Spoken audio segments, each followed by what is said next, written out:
And welcome to the Confound Millennial, starring Stirvin Michaels and featuring special guest Rene Mata of Reach NYC.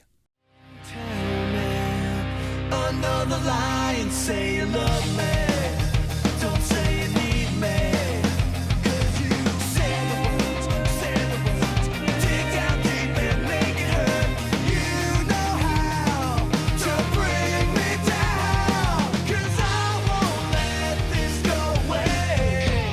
If I should stay and get through tomorrow, gotta find my way out, burn out or break out. Stirvin Michaels, what's up, my brother? What's up, man? Just having a great day, great time, getting to talk to some great new people. How about you? You know what? I was looking forward to talking to Stirvin Michaels today. That was very important for me, and I'm glad to be here with you. So, I'm going to ask you the most important question of the day. I butcher it sometimes, so here we go. Who are you? Rene Mata, and let's see. I first started off as a singer, but I also work in music. I'm the singer for Reach NYC. We started the band in 1996, and we've played with everyone from like System of a Down to like Papa Roach, Used, Glassjaw, Warped Tour, and then when the band was up, took its first hiatus. I took a job doing A&R at Columbia Records. Before I had a record deal myself, I got a band called Kara's Flower signed. And I think maybe it was 2000 or 2001. I got them a record deal to this label called Octone Records. It was the first band they signed to the label. And after the band signed and finished their first record, a record called Songs About Jane, they changed their name to Maroon 5. So that's the first band I ever got signed. And I've gotten everything, a bunch of bands signed. Lovely the Band, Dreamers. I signed POD twice. Twice.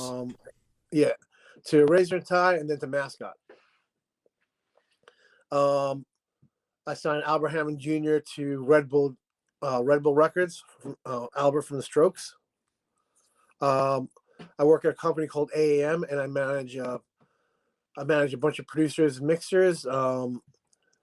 Matt Squire, Josh Wilbur, Andy Wallace, these guys called Heavy, Bob Marlette, a bunch of awesome guys. Cass Dillon, Alex Aldi. So that's my main job. But I also, during the pandemic, I helped out getting signed a bunch of bands. I just got this band, King Falcon, signed, a Mascot. This artist called Devora. I helped Des Rocks get signed. I've been working with him for 2 years. Actually, probably more than 2 years now. But music's my life. And Sounds like it. like 2 years ago, we decided, I was pretty much a close friend of mine passed away, and I was just reeling over for a few years and in a depression. And my boys in POD were like, "Hey, you should just get your band back together and open up for us." And it just started off with that, a bunch of guys, getting back together that love each other and enjoying playing music, and that's how it all kicked back up. Wow, you're turned a whole 45-minute episode into 4 minutes. I like it. Usually you got to draw out, you ask somebody who they are and they're not prepared for that at all. Usually you got to drag that out a little, but man, you're prepared. So let's take it back. 1996.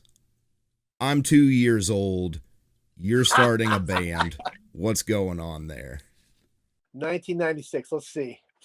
I had just gotten married to my wife. So this year I'm going to be married 25 years. And I just got back, and my buddy Rich Cipriano, he was the bass player for Sick of It All, and he started a rock band called Reach. And previously they had the singer from Israel. He was like the second or third singer in the Bad Brains, and he sang on the Rise of Bad Brains record. He was the first singer to reach, and then they had this other guy who I completely forget. And I remember checking my messages from Hawaii, and it was Richie calling, "Hey man, I think it's a really good idea if you join the band." And I was just like, loved like the music and stuff. I was like, I'm in, and I've never, it's been full steam ahead since then. But we were hustlers. We didn't get anything easy for us. It was really easy to have Richie just use like the hardcore, connects and all that stuff, but we didn't. Which sometimes I'm like, dude, man, what? I mean, we was just struggling to get shows, any shows we can get.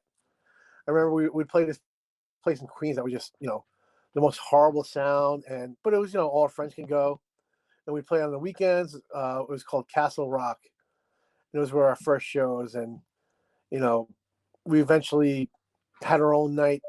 Built our, I booked it like 2 nights at CBGB's, like every month.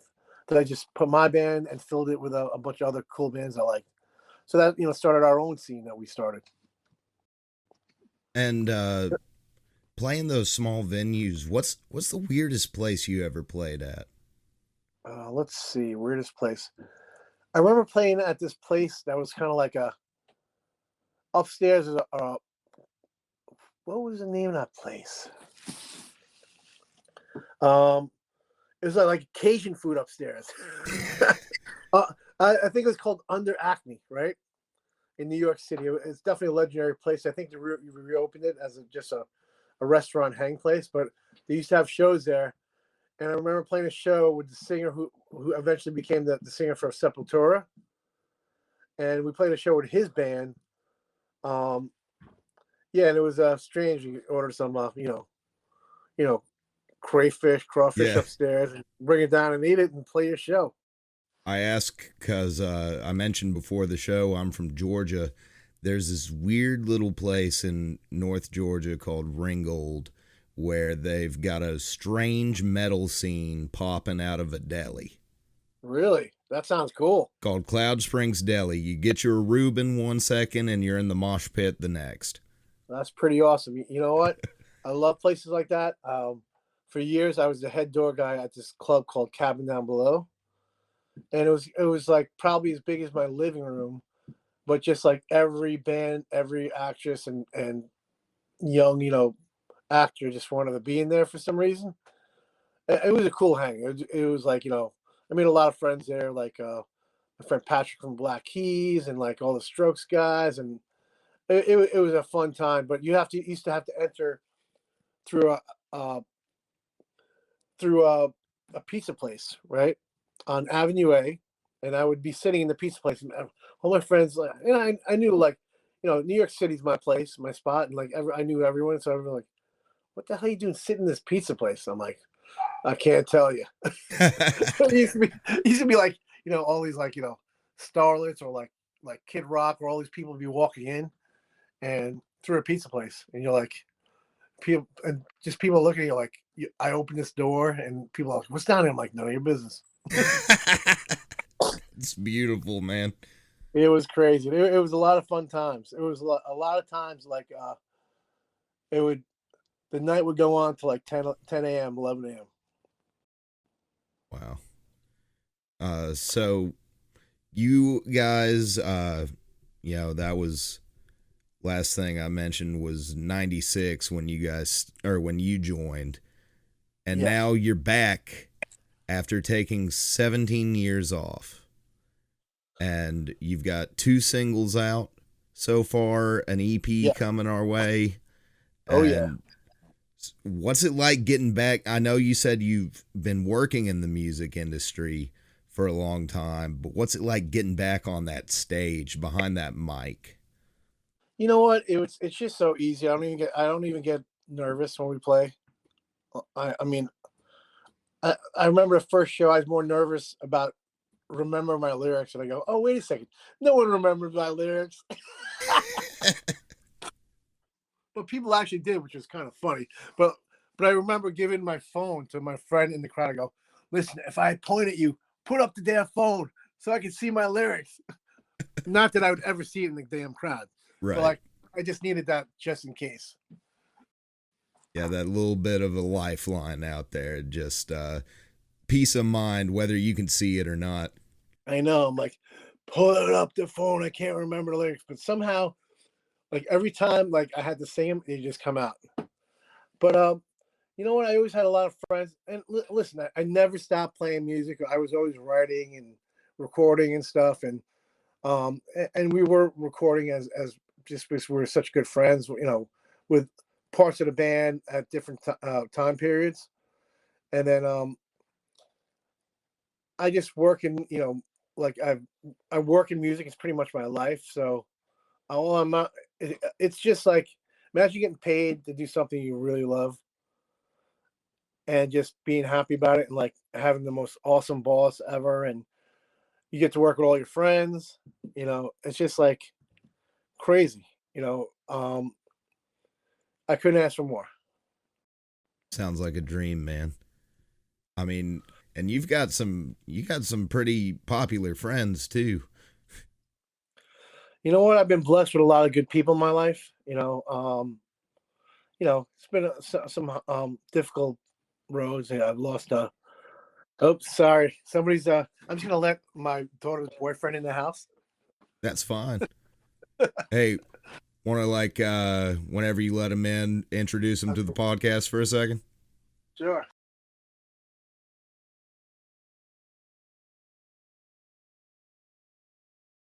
What a good kid, man. He's bringing in my garbage. That's That's sweet.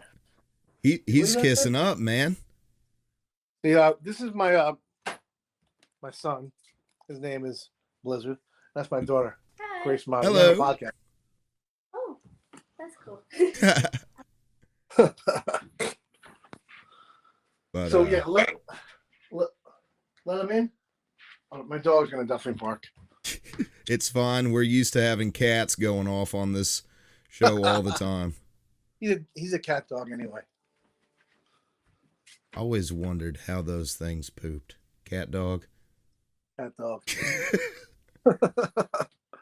So this is my office that was taken over by my wife during the pandemic. Pretty nice. My first setup. platinum record. Songs about Jane. Dude, that's a pretty little piece just to have sitting around. This is my first tour. It was us, Papa Roach, Nonpoint, and Die Trying. Ooh. This is my newest gold record. Broken by Lovely the Band.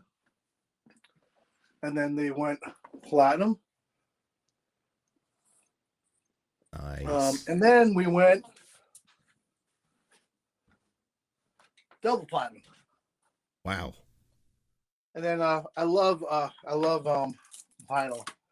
So I just got this Deftones deluxe box set for White Pony. And then my boys in Orange on Millimeter sent me this Tragic vinyl from Germany. And my friends actually bought me this picture framed and sent it to me. Nice. On my Chester. Yeah. One of my best friends in the world. Yeah. And this is a lot of stuff in my life. Here's my Motley Crue sign, final. All bad things must come to an end, which didn't really end. One of my favorite bands growing up. Anyways. I'm loving the show and tell though, man. Love it. Got some cool shit.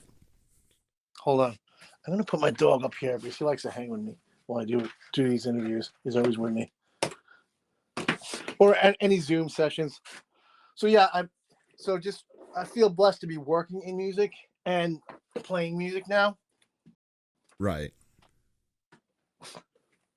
It's I mean, I love the dog's got its bed and everything up there. It knows its place. It's just chilling. So I remember one of our first shows we opened up for Static X at this place called Coney Island High on St. Mark's Place.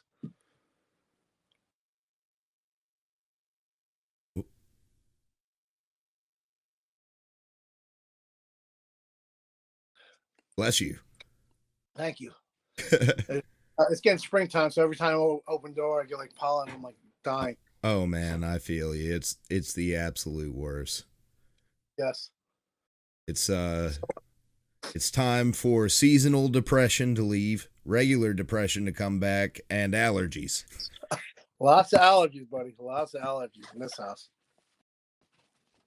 But so, you mentioned that your friends in POD had convinced you to come back. How easy or hard was it to convince the rest of the guys, or were they convincing them as well? You know what? They were pretty convinced really fast. Just because I was on top of my wife's computer and she's gonna kill me. Nobody will know. You know what? They we're just we're at the age where like it's just a blessing to all still be around, and we're very we're brothers. I could definitely say I could fight with every guy in the band, and we definitely do because we're passionate guys. But we'll always make up because that's how much we love each other. I mean, I really like.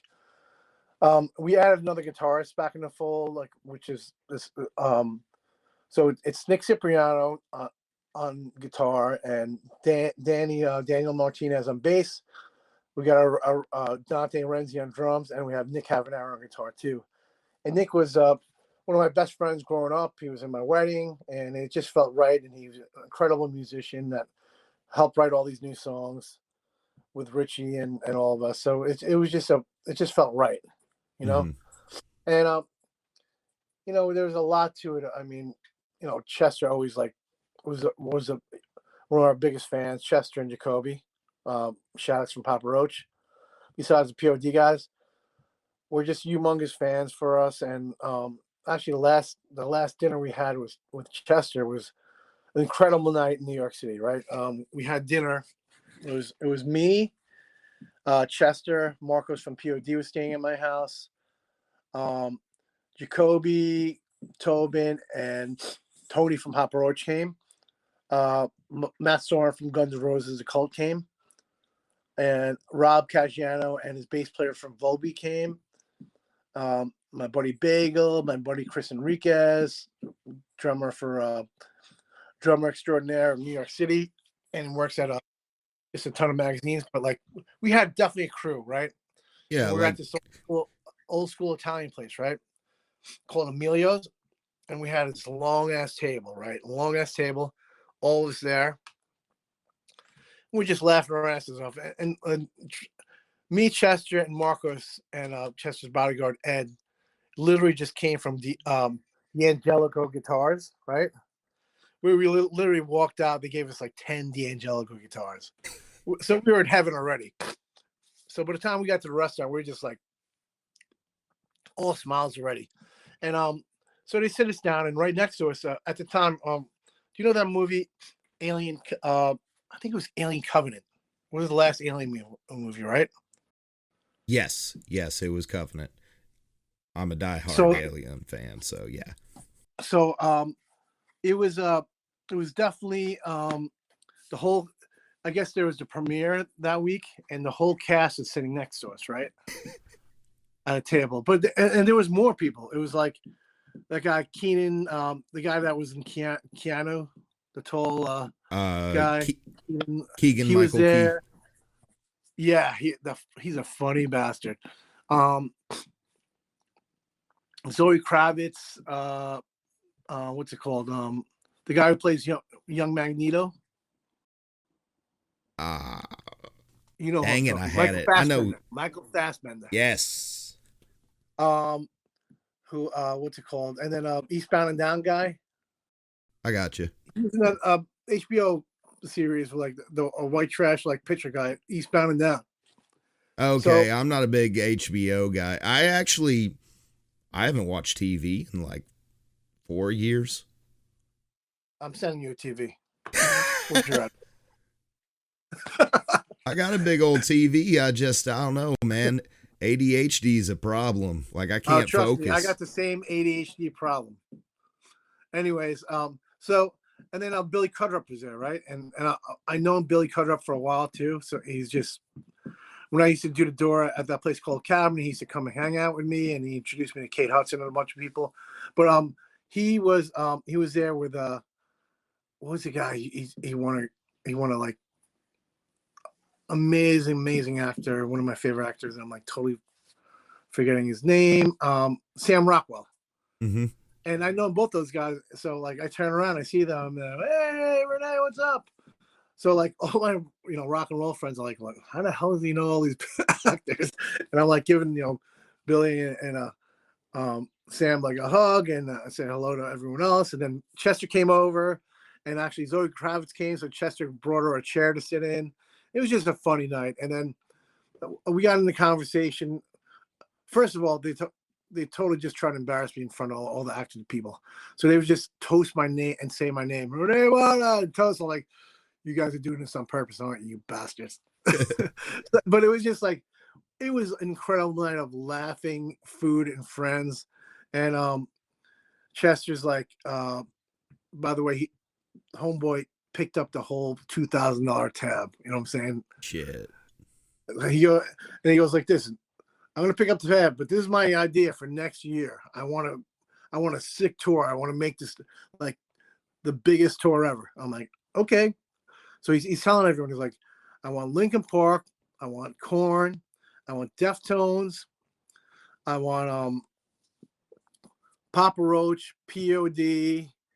I think he mentioned a few other bands, Limp Bizkit, and then he's like, I want Reach to open up. I'm like, oh God, here he goes again. Because Chester would always just like,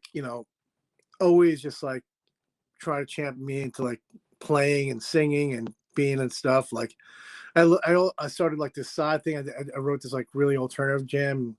We put a song out on the Berlin After Midnight, and basically we never played any shows. No pictures of the band, just like 4 quotes, right? One quote was from Mark Ronson. One quote was from Chester. One quote was from Jacoby, and one quote was from Matt Pinfield. And that's all we did, and put out the song. And I actually did like 800,000 like streams, but it was just, it was fun, but we never did anything else. And that was his idea, like, just put this out, man, come on. So anyways, he was one of my biggest fans and one of my best friends. And that was an incredible night. And that was like definitely a start of like, can you just fucking start playing again, dude? You know what I'm saying? Sounds like a night where something's going to happen. Like, you're listing all these people that are just out for dinner. Sounds like you're listing the wildest fucking party I've ever heard of. You know what? Most of us are in recovery, if you know what that means. Hey. So it wasn't going to be going wilder than that. Hey, I mean, I'm 7 months now sober, and you can still party as long as you got the right people around. Trust me, I've been decades sober. You know what I'm saying? Yeah. So I've definitely been. I don't mean only sober guy on plenty of crazy nights. I mean, you don't have to have drugs and all that to have a party. All you need is the right fucking people. Some good friends, some good times. Oh yeah. Listen, man, when you get in recovery, it's not about like what you can't do; it's what you can do. Mm-hmm. It's the freedom you have.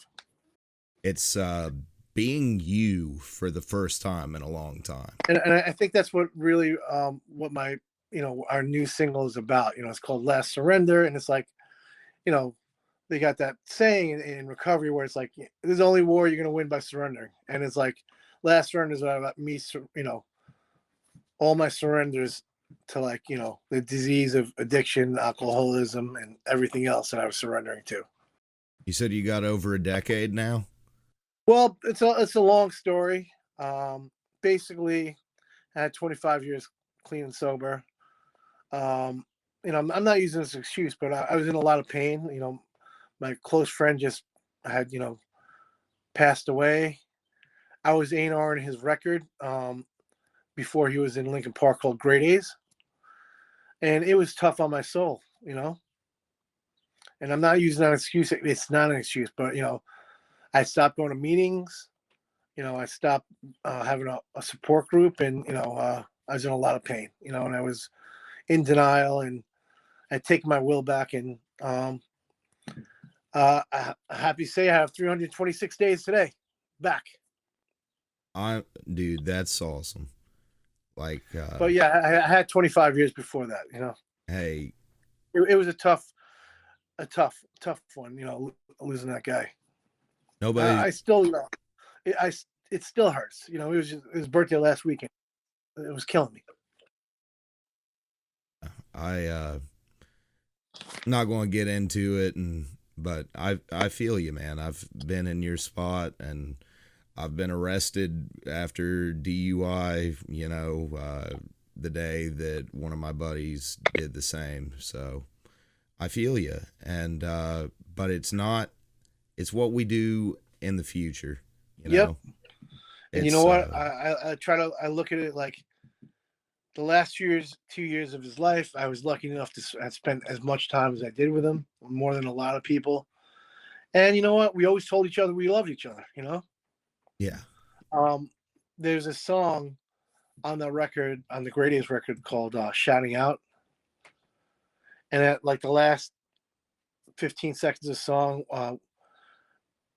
you know what? A few years after he passed away, I mean, I don't know about you, but I barely check my voicemails, right? Yeah. Especially if my friends call me. I'm like, really? You're gonna leave me a 30-second voicemail? And I got time to listen to that? Yeah. So I must have had I don't know, maybe 25 on, listen to voicemails from Chester, you know what I'm saying? And then I got a new phone, and I thought I lost him. And then when I got another phone, I go, let me check my computer backup and just see if I can find these voicemails. And they all loaded in, and I put them on a Dropbox now, so I have them forever. But one voicemail message that we used at the end of the song, "Shouting Out." It was just like a positive thing, and it was just like, hey brother, it's Chester, and basically he's like, it's a beautiful day. Um, okay, I love you, brother, and I'll talk to you soon. And it was just like, I got all these messages, that I haven't heard, because I'm not gonna. I talk to him every day. I'm gonna listen to his voicemail message. I'm gonna call him back. Right. So I'm like, oh really?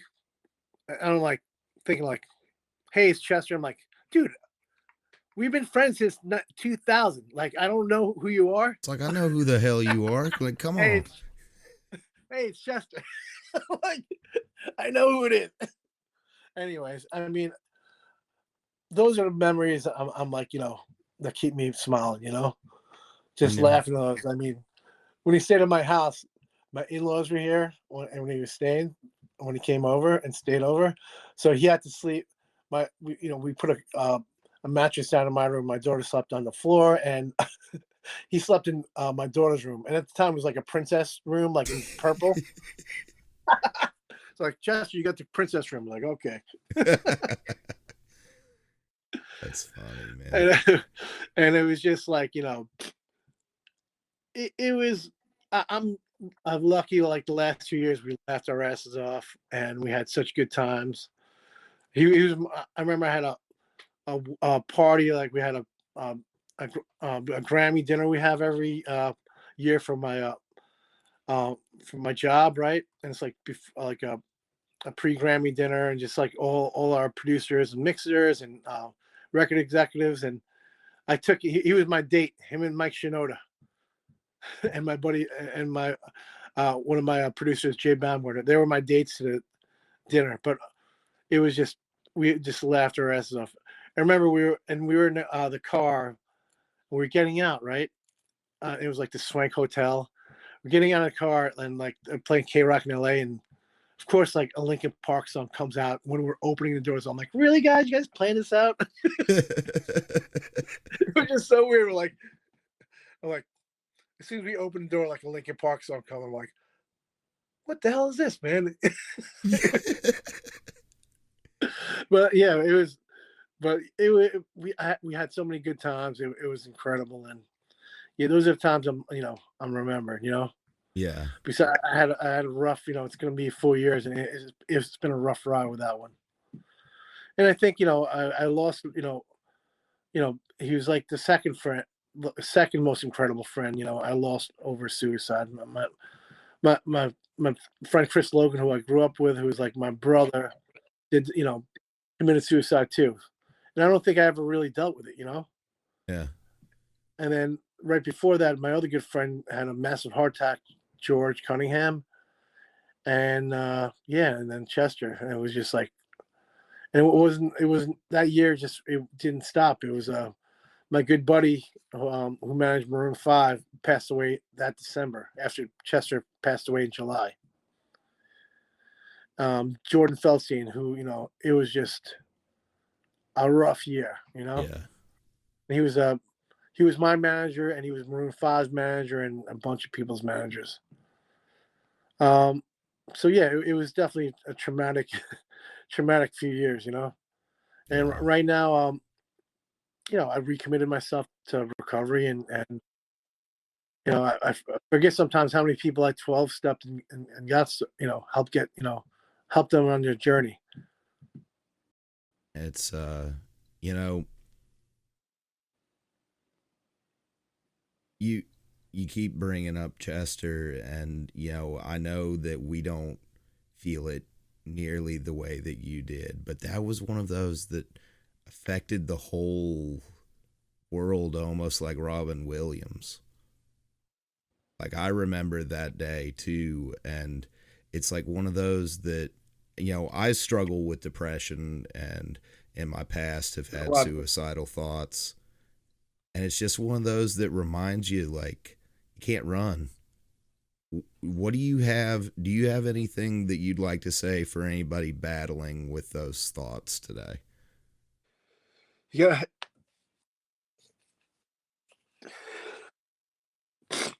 gotta hang on and believe. There are a lot of people alive that love you. Absolutely. And guys, like, if I can get through it, if don't leave. You can get through it. Everyone can get through it. Everybody You just can. gotta hold on. Absolutely. Those feelings are gonna pass. They're not real. You know what? I was basically in a meeting, right? Yeah. At Sony, and I remember the night before I had I was the band I got signed, Lovely the Band, and which is even crazier is that the first time I heard that song Broken, that like blew up and stuff, my buddy, it was like around Grammy time, and buddy Mitchie it was just crazy, and I told him I'd listen to this new stuff, and it was just a nutty weekend, and I was going out to dinner with Chester. He's meeting me at NRG Studios. So I go, Mitchie, just meet me at the studio, and then you can play me your new stuff, right? So we were in Studio B. And it was me, Chester, and Mitchie from Lovely the Band, and he played us Broken and his friend's song, right? From his record. And I remember Chester telling Mitchie, like, hey, man, the pre-chorus? You should put some reggae stabs in it. And Mitchie actually did that, which is so the night he passed away, they were doing a label showcase at right in Houston on shows have been so long, I'm like forgetting the names of venues. So they were playing a show on Houston Street, and I threw a party for them at this club I used to do a door at Berlin. On Avenue A, right after. It was like right across the street, and so basically, I had talked to Chester on Tuesday, right, and I FaceTime with him on Saturday when he did that. Right before he did that, like Ken Jeong, like a car ride karaoke thing episode that was just hilarious. He actually my niece is a humongous Linkin Park fan, and he like wished her happy birthday. It was her birthday that day, so I FaceTime with him on Saturday. Talked on Tuesday, and I was busting his balls like, "Hey man, where you been? What's up, Rockstar?" And he's like, and we were talking about like how we're gonna barbecue the following week because he was playing in New York at City Field with a Mets play with Wu-Tang Clan and Blink-182 and MGK, and we were just like talking about, I was gonna hang out with him for the next 2 weeks, and we're just gonna go to a bunch of shows and just chill. And he's gonna stay at my house, and we had plans, and we were gonna surprise my daughter's kid, what's it called, school rock class, and just show up there during a rehearsal and jam with them. That's awesome. So it was that Thursday night. I remember pulling over on Essex Street, right by the venue, and I was just like, let me call Chester before I walk in here, right? And I didn't. I just like, you know what? I'm gonna be with him all next week.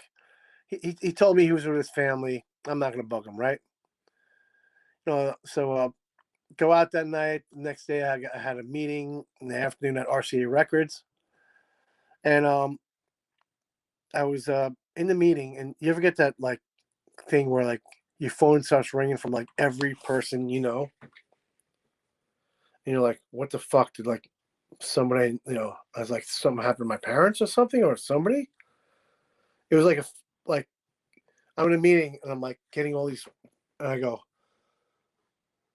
and this A&R guy Dan Chertoff, and I go, I think I gotta step out. There's something, and I picked up the phone. It was my buddy Rob Caggiano from Volbeat. I picked up his call, and I just missed calls from everybody, like Sonny, Marcos, Jacoby. I'm like, what the hell? So I pick it up, and he's like, what the f is going on? I go, I have no idea. What are you talking about? He's like, you haven't seen the news? I'm like, what are you talking about, Rob? He's like, you haven't seen the news? I go, tell me. It's like, Chester committed suicide. And I was just like, I walk and I was like, I gotta go. And literally at the time, my office was on 22nd Street. It was like right across. I had to just walk through this park and go back to my office. It was the longest walk ever. I was calling his phone and I was like, motherfucker, pick up your fucking phone now. This is not fucking funny. And I just like, it was a long fucking walk. And then I get to my office and like Matt Sorum and Robert DeLeo call me and they're like, you got to hang in there, kid, man. What the fuck? Did he tell you anything? I'm like, we were supposed to hang. He's staying at my house next week. It was so. I mean, if you knew Chester, he's the kind of guy that would walk in the room and you'd be inspired to be a better person. He just had such an incredible, human spirit about him and just a loving spirit that was just infectious, And for him to do something like that, it was just so. It was the last thing I think he would do. And you know what? For a long time, I had resentment with Chris Cornell because I'm like, if that motherfucker didn't do that, Chester wouldn't have done that shit. You know what I'm saying? I know that's stupid shit, but like, I mean, he loved Chris and they were tight, and he was, the godfather of his kids. But I mean, it was on Chris's birthday, and it was just a weird. It came out of left field, and it was crushing. It was, but I gotta say there was like, and my wife and kid were in Florida with my in-laws, right? So I was gonna go home alone, and I totally forgot. One of my best friends, Dave Buckner, who was the drummer in Papa Roach, him and his wife were coming in to hang out with me that week, and they came in that day. And then my sister, worked at Facebook and just walked over a few blocks and literally drove me home. I was so, distraught. And my parents came over, and I remember telling, my wife, I couldn't get in touch with her. She was out shopping, and it was bad reception. And I finally got my daughter on the phone. I was just crying, and I said, Chester died. And I just remember her just the shriek and the pain in her voice. Her started crying. I mean, he was just the kind of guy that yeah. You know what? I'm just lucky to have had the guy in my life, and And and that's how I got to look at it. I'm just grateful. for the time we spent. And you know what? Like I said, we laughed a lot, and we listened to a lot of music. We sang a lot, and we always told each other we loved each other. That's what you gotta do. People think that me and my friends are weird because every time we get off the phone, just a bunch of grown men on a 3-way call saying, "Love you, brother. Love you, man." Yeah, But love you, brother. Yes, that is. You know what? There's a lot of, you never know when it's your time, brother. You know what I'm saying? Mm-hmm. It's like, my family are my friends. And, that group of people, I want them to know, like, hey, man, like anything happens, I got your back. Anything goes on, you call me. And if there's anybody out there listening to this, I know this isn't quite the episode you were expecting, but I think it's important to know that, to hear this and to know if anything is going on, call a friend. If you don't have a friend, call the hotline number, but everybody has somebody, and just reach out. It's not, there's almost nothing to say, because when you're in that spot, you won't accept hearing anything. But just think about the good times that you've had, because the good times will always outweigh the bad. The bad is always temporary. It's like you were mentioning, just all these good memories with Chester. It's the good memories that stick out if you choose to let that be it. Yep. I mean, just by making a gratitude list every day, everything you're grateful for can help your mental health so much. And that's a little part of recovery in there too. Yeah. And do you have any last words you'd like to say near the end of this? Listen, it's just been an amazing ride. The first song we put out was called "Back from the Dead," and it features my buddy Jacoby Shaddix from Papa Roach on it. And the next song that we put out was called "Automatic," and my buddy Mark Morton plays the lead on it, right? And how we became friends. I managed this producer mixer, Josh Wilbur, and he produced and mixed pretty much the last like 3 or 4 Lamb of God records. He's mixed the last 2 Korn records. Incredible producer mixer, and he was working on Mark's solo record, right? So they played me the music. I'm like, this is awesome, and he had all these amazing guests on it. And they were looking for singers, and I was like, so basically I got Chester to sing on that record, and it was like the last song you ever recorded, called Cross Off. And then I had Jacoby from Pop Roach sing on that record too. I had him sing on there. And so Mark's always like, dude, man, like, we got to do something together. So we're like, hey, man, you want to get a solo on this song? He's like, I'm in. Not even like, So he did that for us. And that was incredible. And this song, we don't have any guest.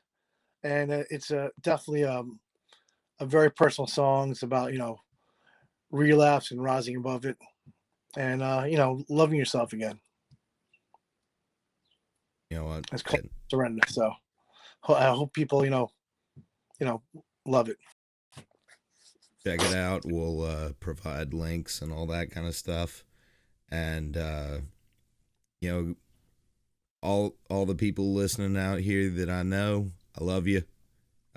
Fans that I don't know, I love you too, because you know what? You're what keeps us running.